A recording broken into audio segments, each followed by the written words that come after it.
Oke teman-teman, jumpa lagi dengan acara Ngobras, ngobrol tentang sastra. Teman-teman, hari ini episode yang ke berapa? 17. 17. Ya, episode 17. Alhamdulillah kita istiqomah sampai detik ini. Kita akan menginventarisasi novel-novel yang ada di Indonesia.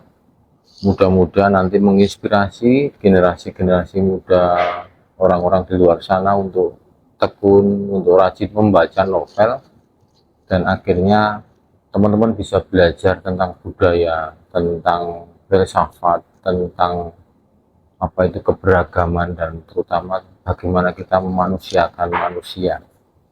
Dan pada kesempatan hari ini kita akan membedah novel-novelnya Eka Kurniawan.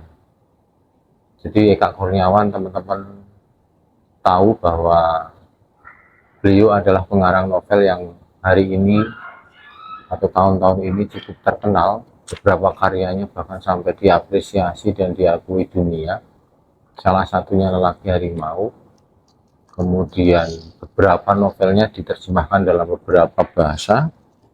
Nah, kali ini kita akan membaca atau membedah satu novel yang sempat difilmkan dan itu juga banyak mendapat respon yang positif dari para kritikus, yaitu novel Seperti Dendam Rindu Harus Dibayar Tuntas. Nah, judulnya aja keren.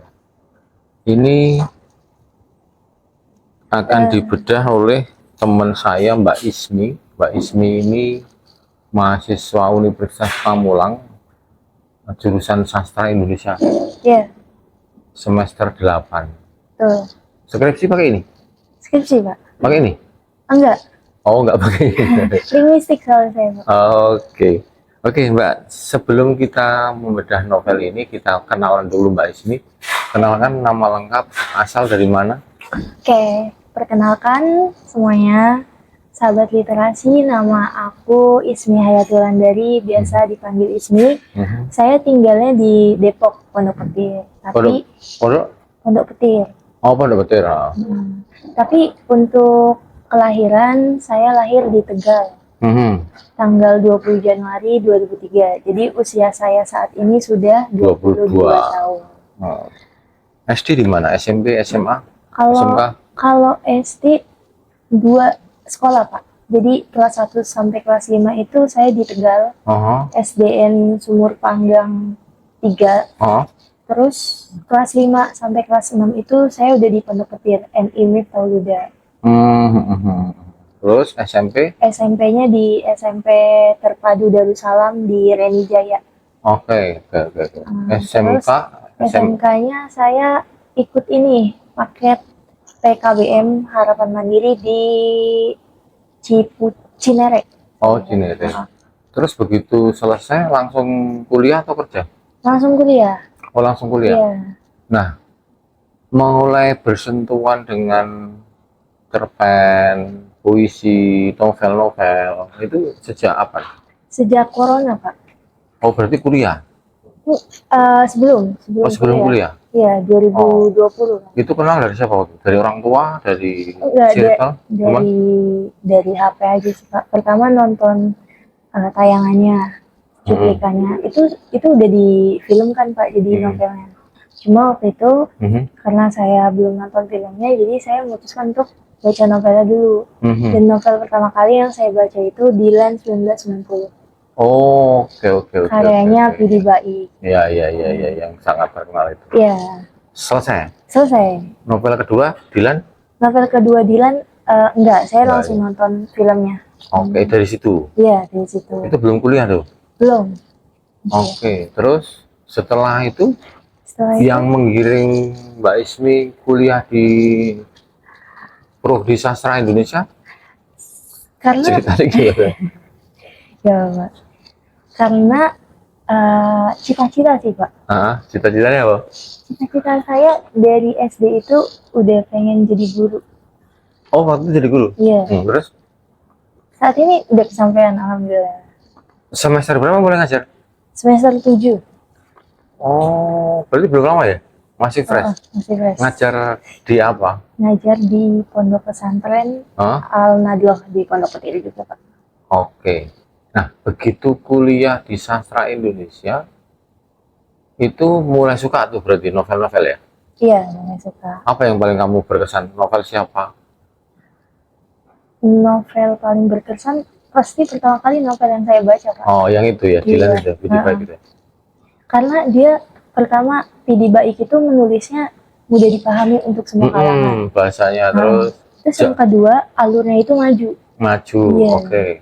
Ya, terus yang ketiga itu romance. Roman anak SMA Iya. gitu, pacaran, bandel-bandelnya yang pacaran Iya. off the boat. Jadi teman-teman kalau belajar pacaran, pertemanan itu bisa nonton atau membaca novel-novelnya Pidi Baik yang Dilan itu. Jadi bagaimana sih menjadi cowok yang off the box gitu kan. Jadi kalau Iya. orang pacaran Nggak membosankan. ceweknya sakit dikirimi tukang urut kan gitu kan. Saya baca juga itu meskipun novel-novel remaja saya baca karena itu masanya masa zaman saya tahun 90-an itu masa saya lulus lulus SMA tahun 89, tapi kan masih deket lah ya. Iya. Zaman-zaman ini. Oke. Sekarang membedah novel tadi Novel seperti Dendam ya, Rindu Air di Batas Tuntas. Nah, coba ceritakan sinopsisnya gimana itu? Sinopsisnya ini awal mulanya menceritakan tentang seorang apa ya, bisa dibilang petarung, preman, atau bisa dibilang juga tukang berantem, yang punya nama unik banget Pak. Namanya itu Ajo Kawir. Ajo Kawir. Terus, saya juga udah baca itu. Terus? Ya, Ajo Kawir. Cuman filmnya saya belum nonton. Oh, udah nonton filmnya? Udah. Filmnya nonton? Udah. Ekspektasimu apa itu? Jauh dari filmnya atau jauh? Sudah mendekati? Jauh. Di film itu banyak yang di-cut. Ya, karena durasi ya, durasi. Dan memang kan Eka ini kan nulisnya sefrontal dan sevulgar itu. Pasti juga disensor ya. Benar. Pasti itu, karena kalau di novelnya kan harus sudah dibaca anak-anak umur 20 tahun. Oke, lanjutkan sinopsisnya. Kemudian Ajo Kawir ini seorang pria yang kemaluannya intinya tidak bisa berereksi. Awal mulanya tuh begini. Kisah awalnya karena dia diajak seorang teman namanya si Tokek. Diajak temannya untuk mengintip adegan pemerkosaan yang dilakukan oleh 2 orang polisi kepada seorang gadis sakit jiwa itu kan. Terus yang kurang waras itu namanya Rona Merah. Nah, setelah mereka nonton, karena mereka masih anak-anak ya, mereka ketahuan dan mereka kabur. Tapi yang berhasil kabur itu hanya si Tokek. Cilakanya yang tertangkap. Cilakanya si Ajo Kawir tertangkap dan ikut dimasukkan ke dalam ruangan tersebut oleh kedua polisi untuk menyetubui si Rona Merah. Bukannya burunya. Maaf kalau dalam arti tapi memang ngaceng terus dia malah itu kan. Iya, tapi sebelum itu normal Pak. Sebelum kejadian itu tuh burunya normal. Tapi setelah kejadian itu disuruh polisi lah, ayo lakuin gitu. Tapi dia tuh ditodong pistol. Makanya itu dia langsung mikir, ya karena grogi juga akhirnya sejak saat itu kemaluannya tidak bisa berereksi. Pokoknya intinya langsung lemah syahwat tuh. Iya. Terus? Nah, seperti pria pada umumnya kan nggak pede gitu ya. Akhirnya dia mencoba berbagai hal aneh untuk menyembuhkannya. Pertama, dia itu sengaja motong cabai rawit terus diolesi ke kemaluannya. Makin panas. Dan itu gagal. Dan yang kedua, dia itu beli madu, terus dia minta ke tukang madu 3 lebah yang dimasukin ke plastik, lalu dia disengat. Iya, sengaja disengat ke kemaluannya. Itu juga gagal. Dia frustasi tuh Pak. Dia ngobrol lah ke si Tokek, curhat. Si Tokek ngasih tahu ke bapaknya, si Iwan Angsa. Nah, si bapaknya Iwan Angsa ini ngasih buku stensilan. Ya buku-buku porno. Ya, jadi buku porno. Untuk sekedar pengetahuan teman-teman ya sama Mbak Ismi. Jadi pada tahun itu, tahunnya si Ajo Kawir. Bukan, tahun-tahunnya Eka Kurniawan kan, dia lahiran itu 75. Terus zaman saya itu dulu belum ada apa itu Video. video dia itu Oh, masih video. video beta, video yang tebel itu. Jadi untuk tuntutan-tuntutan yang porno-porno itu enggak, jadi masih dalam bentuk stensilan, Iya, cerita-cerita jorok iya, itu. benar. Terus Nah, dikasih sama lah. bapaknya Iya, sama bapaknya si kakek. suruh baca. Ya, cobalah kamu baca ini, siapa Ah. tahu terangsang gitu. Ah. Karena kan itu untuk merangsang gairah ya, Ah. Pak. Tapi gagal. Aha. Sampai bapaknya si tokek itu Iwan Angsa Ah. ngajak Ajo Kawir Ah. ke tempat prostitusi Terus untuk bertemu pelacur, Pak. hmm. Itu juga gagal. Sampai pelacurnya bilang kayak gini, tidak ada yang lebih hina dari seorang pelacur yang tidak bisa membuat seorang pria berereksi gitu, Pak. Sampai dia itu merasa dia terhina. Akhirnya gagal lagi. Oh gitu. Ya, dan di saat itu Ajo Kawir itu udah sangat frustasi. Dia sampai ke belakang rumahnya, bawa golok atau apa gitu untuk memotong kemaluannya sendiri. Tapi dia itu ketahuan sama si tokek. Akhirnya dicegah lah sama tokek. Tokek bilang kayak gini, udahlah, nggak usah mikirin kayak gitu. Lagian kalau sekarang berdiri itu mau buat siapa? Kan kita masih kecil juga, gitu. Nah akhirnya mereka ketawa lah berdua. Ajo Kawir mikir, oh iya juga ya, benar juga ya. Akhirnya udah menyerah tuh. Sampai bertahan di usia 19 tahun. Di saat itulah Ajo Kawir bertemu dengan seorang perempuan cantik bernama Iteng.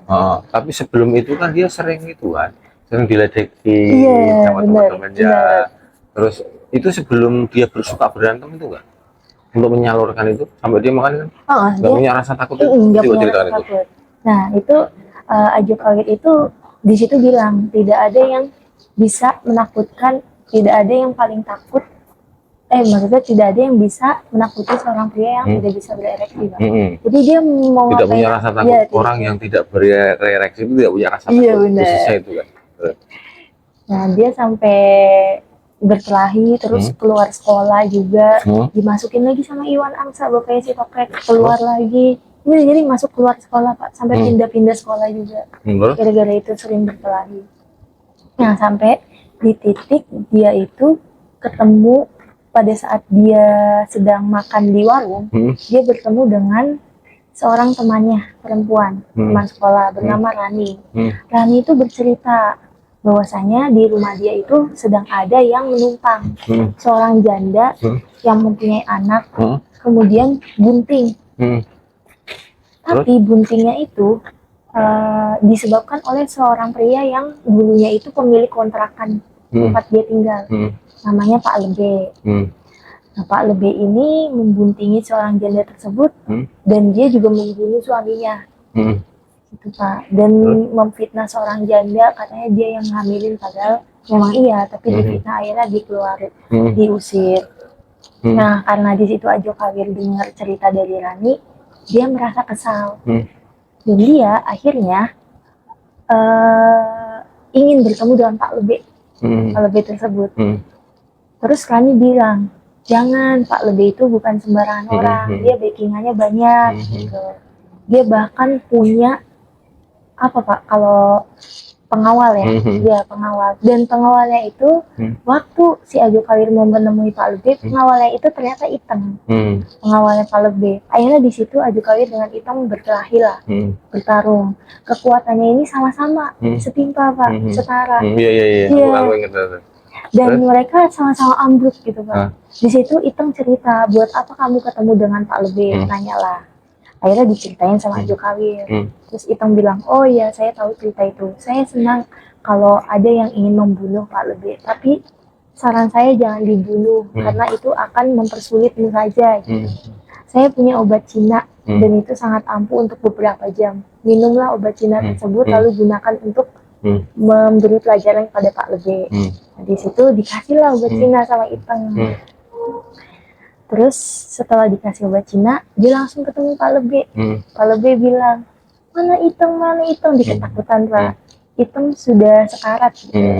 Sekarang tinggal kamu yang saya habisi.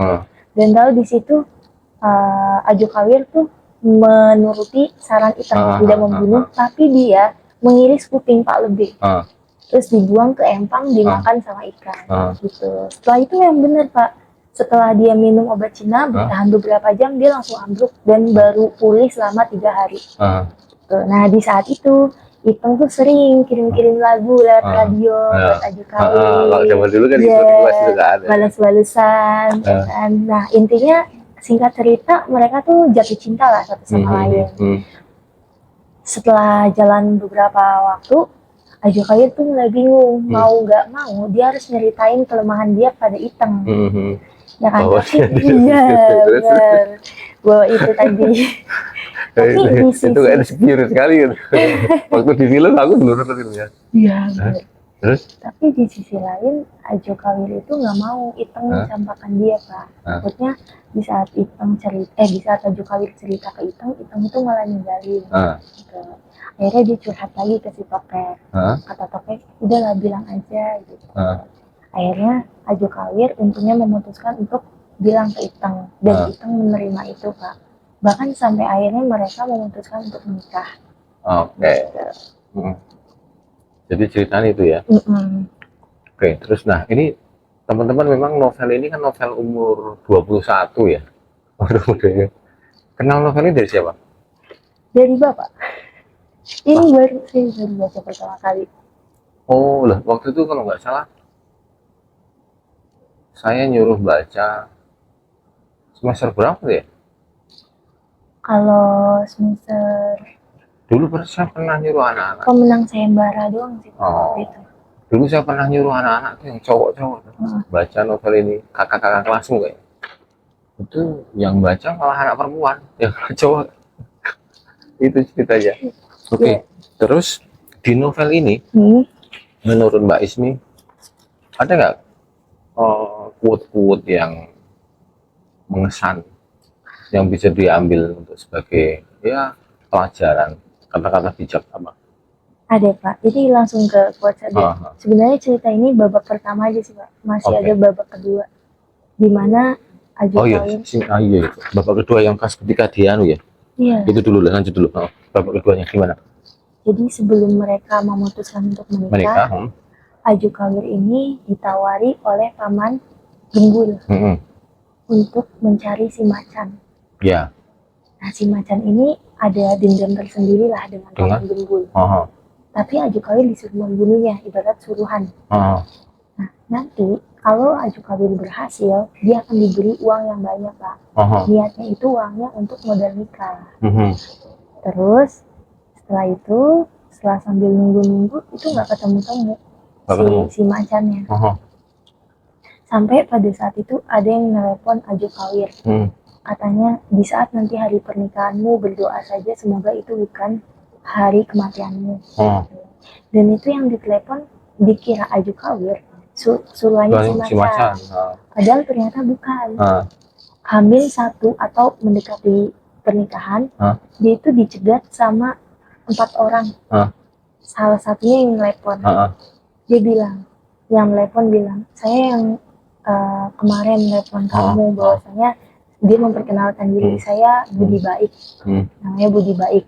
Saya ini satu apa ya namanya komunitas mungkin ya, namanya komunitas tangan kosong dengan Ipeng. Dia bilang, kamu tidak pantas menikahi Ipeng, yang pantas itu saya. Terus Aju Kawir bilang, saya kira ini si Macan, ternyata cuma bocah inusan yang cemburu gitu. Akhirnya bertengkar lah mereka, tapi karena 4 lawan 1 otomatis Aju Kawir kalah.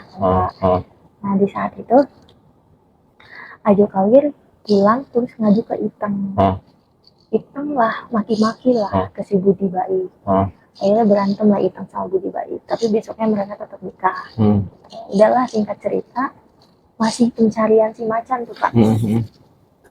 Tapi nggak ketemu-ketemu sampai pada di titik di saat setelah menikah itu mereka usahanya si Aju Kawir itu bengkel kalau nggak salah, Pak. Nah di saat Aju Kawir lagi di bengkel tiba-tiba Ipeng datang. Ditanyalah sama Aju Kawir, dari mana saja kamu gitu. Ipeng nangis, Pak, datang-datang. Si Ipeng bilang, aku dari rumah sakit gitu. Aju Kawir panik kan. Kenapa kamu sakit gitu? Enggak, saya hamil. Ternyata. Iya. Nah Di situ Ajo Kawir shock, hamil anak siapa? Ternyata pelakunya adalah Budi Bari. Udah dari situlah Ajo Kawir meninggalkan kotanya untuk merantau di kota lain. Di situ dia jadi, kalau nggak salah, jadi supir pengangkut barang. Dia ketemu sama Mono Ompong, penetnya. Tiba-tiba, pokoknya singkat cerita, lagi di jalan, di belakang barang itu ada suara. Ternyata itu jelita. Nah, saya bingung Pak, di sini jelita itu perannya agak anomali Pak. Karena dia tuh bisa dibilang setengah manusia, setengah malaikat atau Tuhan gitu, yang bisa tahu segalanya. Di situ dia nyeritain kayak siapa Rona Merah, terus dia nyeritain kenapa burungmu itu tidak bisa berdiri, itu dia ceritain. Nah di situ akhirnya karena pertama Ajo Kawir nyari macan gak ketemu-ketemu, terus dia juga udah rindu dengan Iteng, dia pulang lah ke kota asalnya, bertemu dengan Iteng. Setelah bertemu dengan Iteng, ternyata Iteng sudah melahirkan anaknya perempuan. Nah setelah melahirkan anaknya perempuan, Iteng bilang bahwasanya dia sudah, belum, jangan, ini plot twist. Dia Ajo Kawir bilang, saya mau mengurus anak kita gitu, saya juga sudah rindu dengan kamu. Besok terus tiba-tiba ada yang datang polisi. Di sini ada yang bernama Iteng, nyari Iteng. Iya. Ajo Kawir nanya, loh kenapa Pak gitu. Iteng telah membunuh kedua polisi yang pernah memperkosa Rona Merah. Iya. Ternyata besoknya setelah bangun dari tidur, kemaluannya Ajo Kawir sudah bisa berereksi lagi. Gitu. Ternyata itu kuncinya. Si kedua polisi itu harus dibunuh dulu untuk supaya sembuh Ajo Kawir. Iya. Kayak gitu ternyata. Iya. Terus? Ada, itu aja sih Pak mungkin. Oke, jadi plot twistnya bagus kan itu? Iya bagus bener. Nah, kita bandingkan deh. Waktu di film apa yang aku belum nonton, saya belum nonton dulu ya. Itu apa yang banyak yang bilang? Seandainya orang yang nggak baca novel, kamu kan baca novelnya, yang nggak baca novelnya sampai nggak pesan itu? Kayaknya kurang sih Pak. Soalnya apa yang hilang apa? Yang hilang itu adegan-adegan yang menurut saya eksplisit untuk difilmkan. Terus akhirnya disampaikannya lewat? Disampaikannya jadi alurnya kan di sini tuh alurnya maju mundur ya Pak, dan itu nggak selalu maju mundurnya. Jadi kayak tiba-tiba, jadi di sini tuh di dalam satu novel ada beberapa bab, di dalam satu bab ada beberapa bagian lagi. Nah perbagian itu kadang nggak nyampe satu halaman Pak, bisa cuma 3 paragraf, 2 paragraf, tiba-tiba di bagian selanjutnya udah lompat lagi. Iya, kita nggak tahu tuh itu bisa tiba-tiba alur maju, bisa tiba-tiba alur mundur, gitu. Jadi di saat difilmkan, menurut saya tuh bingung, apalagi pas adegan si Ajo Kawir dengan si Topik mengintip. Nah itu makanya aku nggak paham.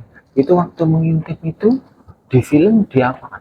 Nggak diapakan, cuma dimandikan aja. Terus ketahuan, dan ketahuan dua-duanya lolos. Gitu. Oh gitu? Iya. Padahal harusnya yang Ajo Kawir ketangkep. Gitu. Jadi ada perubahan adegan perubahan scene. Oh gitu, makanya saya belum nonton, berarti kalau nggak nonton kayak gitu. Nah itu asik kan? Iya. Nah, jadi dari pengalaman saya, saya bisa ngasih poin 4 dari 5 bintang untuk novel, tapi poin 3 dari untuk filmnya. Oke, mantap tuh kritikus ya. Nah, apa sih hikmahnya apa setelah membaca novel ini? Kamu dapat pelajaran apa? Pesan moralnya? Enggak, untuk dirimu setelah membaca novel ini apa? Untuk diri saya, pertama kita harus terima apa yang kita tanam Pak. Jadi misalnya si Ajo Kawir itu dia berani mengintip, berarti dia harus terima konsekuensinya. Konsekuensinya apa? Ya itu, tidak bisa berereksi. Apa yang kita tanam, itulah yang kita tuai. Iya. Yang kedua, yang saya tangkap ya Pak, mau seusaha apapun kita, kalau belum waktunya, kita nggak akan dapat hal itu. sama kayak aju kawin, mau seusaha pun kamu, mau seusaha Oh, apapun iya. kamu untuk menyembuhkan itu, kalau belum waktunya juga tidak akan tercapai. Cabi, Iya, lebah, ya, nonton bokeh, nonton stensilan. pensilan bahkan ketemu pelacur pun tidak mempan. Jadi di sini tuh saya nangkep Allah lebih tahu apa yang kita butuhkan ketimbang apa yang kita mau. Iya, iya, iya, iya. Oke. Terus pesan moralnya, Bang? Pesan moral ya. Hmm. Di sini saya catat Pak. Baca ada apa-apa. Yang pertama,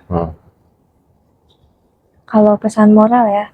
Oh, sebelum ke pesan moral, itu maksudnya quote-quote yang muncul dari situ yang kamu bisa ada, catat. saya catat. Apa coba baca? Ada 3 quote. Oke, apa itu? Pertama ada di halaman 64. Ini si Topek yang bicara. Kita tak bisa menghentikan seseorang yang sedang jatuh cinta. Bahkan orang yang jatuh cinta itu sendiri. Jatuh cinta seperti penyakit, ia bisa datang kapan saja. Maksudnya apa? Maksudnya itu. Kamu udah punya pacar belum? Udah. Oke, ngalami kan? Iya. Jadi orang apa terjemahnya apa yang menurut kamu gitu foto? Mau penghalangnya apapun, kalau orang jatuh cinta itu nggak akan bisa dipisahkan, Pak. Iya, ngalami kan kamu? Baik, bahkan agama sekalipun ya, Pak. Iya. Benar. Apalagi ya, jangankan agama, ya kemaluan aja bisa, Pak. Iya, betul. Jadi kalau istilahnya itu gitu, orang jatuh cinta itu udah bisa dinasihati. Iya. Mau orang tuamu, bahkan sampai agama. Kamu pernah pacaran sama cowok yang beda berkeyakinan? Enggak, belum. Jangan Pak, jangan. Kalau oke. Nah, terus yang kedua? Yang kedua ada di halaman 126. Kalau nggak salah ini yang bilang juga Topek. Dia bilang, kemaluan bisa menggerakkan orang dengan biadab. Kemaluan merupakan otak kedua manusia. Seringkali lebih banyak mengatur kita daripada yang bisa dilakukan di kepala. Mungkin ini lebih ke tertuju untuk kedua orang polisi tersebut. Jadi gini, kalau kamu nanti kan punya orang tua laki-laki ya, punya adik laki-laki atau kakak? Punya kakak laki-laki. Terus nanti kalau kamu menikah, siapa itu juga punya anak laki-laki. Jadi laki-laki itu konon kalau lagi burungnya ereksi berdiri, itu katanya darah sekian persen darah lari ke situ. Terus logikanya nggak jalan. Makan banyak beberapa kejadian di pesantren.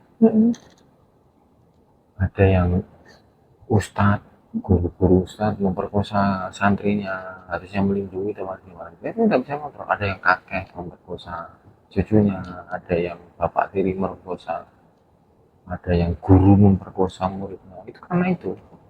Maka hati-hati betul itu. Dan logikanya nggak jalan. Kan beberapa kan ada dulu kiai-kiai yang terkenal yang akhirnya kawin lagi menikah. Ya memang boleh menikah 4 kali, tapi kan artinya itu juga tidak bisa mengontrol. Maka kalau di psikologinya psikoanalisis Sigmund Freud gitu kan ada id, ego, super ego. Itu yang bawah perut ke bawah, ini memang harus dibutuh harus dipenuhi, tapi harus dikontrol. Terus nah ini yang terakhir, halaman 239. Mengetahui lebih banyak hanya akan memberimu masalah lebih banyak. Keras. Mengetahui lebih banyak hanya akan memberimu masalah lebih banyak. Oke. Apa maksudnya? Maksudnya itu mungkin lebih ke peribahasa diam itu emas. Jadi semakin kita tahu, semakin kita mencari tahu, itu semakin sakit. Contohnya kayak mencari pria yang selingkuh gitu, yang kepergok. Itu kan sebenarnya mereka mengumpatkan, menyembunyikan itu. Tapi kalau kita menggali terus, itu akan semakin sakit. Iya. Betul. Atau juga gini, kalau kita punya teman atau di circle kerja, ya kan? Kadang-kadang kan ada gosip-gosip, ya kan? Iya. Nah, lebih baik kita tuh nggak dengar.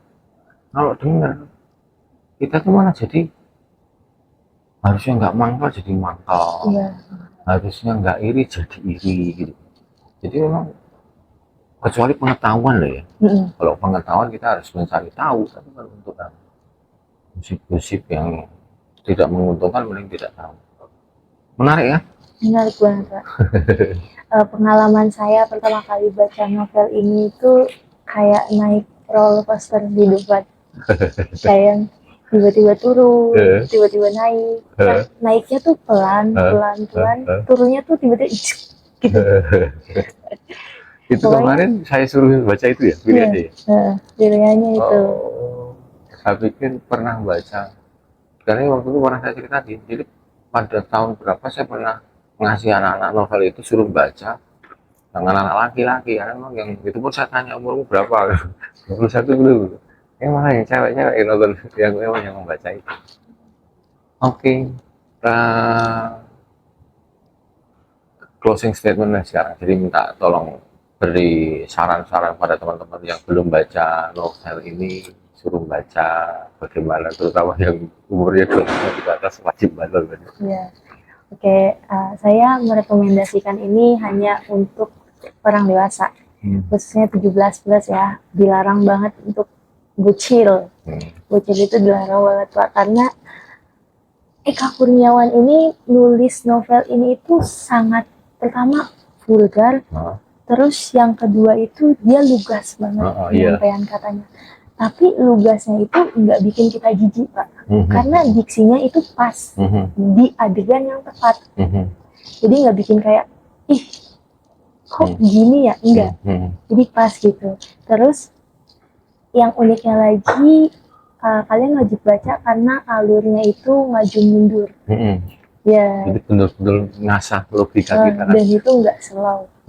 Jadi tiba-tiba kita ke depan, tiba-tiba kita ke belakang. Tapi makin lama kita semakin ngerti gitu kalau udah nyampe bagian akhir. Ngerti kan? Iya. Oke, teman-teman, asik sekali kan? Iya. Untuk akhirnya pesan buat adik tingkat mungkin ya Pak? Adik-adik apa itu semester awal, coba dimotivasi. Motivasi dari saya, kalian kalau memang males baca, coba cari dulu apa yang kalian suka. Misalnya kalian nggak suka ilmu pengetahuan, kalian sukanya komedi atau romance, coba baca itu dulu. Baca novel-novel yang ringan-ringan dulu, kayak novelnya Jadi Baik mungkin, itu ringan Pak. Tapi kalau pertama kali baca, kita langsung baca Eka Kurniawan, dan pusing kita. Nggak bisa. Baca Budi Baik, baca entah Boy Chandra, Terelie, dan sebagainya. Yang ringan-ringan aja dulu, dan yang kita suka. Nanti lama-kelamaan akan menjadi kebiasaan. Iya, gitu. Bisa karena biasa. Sekarang sudah semester 8, skripsi sudah masuk bab berapa? Saya udah selesai Pak. Udah di ACC? Belum, tinggal di ACC Bu Ulfa. Mantap. Ngambil linguistik. Ya. Oke, Mbak Ismi, thank you. Semoga sukses. Terima kasih. Apa itu terus jadi guru yang lanjut kuliah S2? Insya Allah Pak, mau. Oke, semangat. Oke teman-teman, begitulah ceritanya tentang novel seperti Dendam Rindu Harus Dibayar Tuntas. Judulnya keren. Dan semoga itu menginspirasi teman-teman. Terima kasih. Salam literasi, salam ngobras. Salam ngobras. Thank you. Thank you.